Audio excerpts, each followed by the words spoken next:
हमें क्वेश्चन दिया हुआ है कि उस समचतुर्भुज का क्षेत्रफल क्या है जिसका प्रत्येक भुजा 13 सेंटीमीटर है और एक विकर्ण 24 सेंटीमीटर है।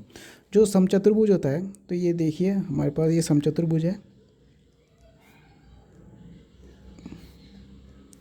ये समचतुर्भुज है, इसकी प्रत्येक भुजा 13 सेंटीमीटर की है। पहली बात, समचतुर्भुज के अंदर सभी भुजाएं एक दूसरे के बराबर होती है। तो ये 13 सेंटीमीटर, ये 13 सेंटीमीटर, ये 13 सेंटीमीटर, ये 13 सेंटीमीटर, और इसके जो दो विकर्ण होते हैं वो दो विकर्ण इस तरह से होते हैं। तो अगर ये एक दूसरे को आपस में काटते हैं तो 90 डिग्री का कोण बनाते हैं।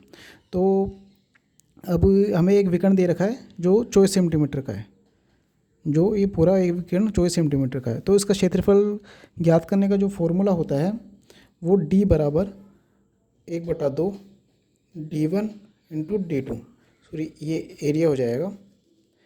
जो एरिया होता है वो होता है 1/2 D1 इंटू D2। हमें D1 दे रखा है, D2 नहीं है। तो ये जब होता है एक दूसरे को काटते हैं तो ये 90 डिग्री का कोण बनाते हैं। तो ये 90 डिग्री का कोण बनाते हैं तो ये भुजा इसके बराबर होती है, ये भुजा इसके बराबर होती है। तो ये अगर 24 सेंटीमीटर है टोटल, तो ये 12 होगी और ये 12 होगी। तो अब हमें ये 90 डिग्री का कोण बनाते हैं तो हम इसका ट्रिपलेट पता कर सकते हैं। तो ये अगर किसी का विकर्ण 13 है तो और आधार 12 है और कर्ण 13 है, तो उसका ट्रिपलेट बनता है 5। तो ये 5 और ये 5, तो टोटल कितना हो गया 10। तो इससे एरिया हम फाइंड कर सकते हैं 1/2। D1 कितना है 24 और D2 कितना है, D2 है 10। तो टोटल कितना होगा, ये 12 और 12 120